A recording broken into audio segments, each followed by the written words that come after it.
András fia, átbasz, egy darabot ad 150-en, az asszony 4 darabot ad. 4-et ad, 5-öt kapol, jó gyerek. Rózsimna, ott a ruha, szoknya, nadrág, kantár, minden van. Az asszonynál. De gyere be, te, gyere be, baszni. Pirossal ne tárgyal nekem. Miért faszom a tárgyat pirossal? Hova ment Rózsi most? Hát bazd meg elment, bazd meg a Fenibe káposztája, még nem jött haza, rakjam a szájába a faszom, de ne kígyön a betonkéznek, figyelj meg! A fogának is egy papot adtam, legyítésből elvitt a rohamentő. A faszomat szíja le.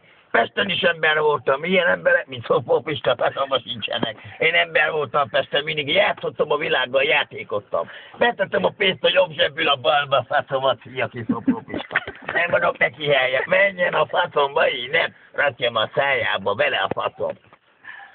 Azt rakjam bele. Itt vagyunk a futballpályán, hol a faszomba van a bíró, rakjam a szájába a faszom. Esik az eső, az emberek, menjenek haza a faszomba. Minden ember. Menjenek.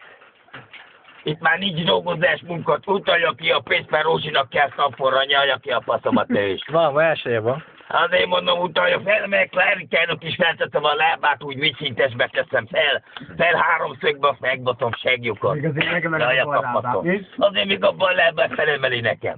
Hiába a Rózsim 65 éves, még felemeli a bal lábát. Széthúzom a puntit, igaz már nem puncsa, nem picsa, de azért lököm neki hátulról, mert azt behajítom a kertbe.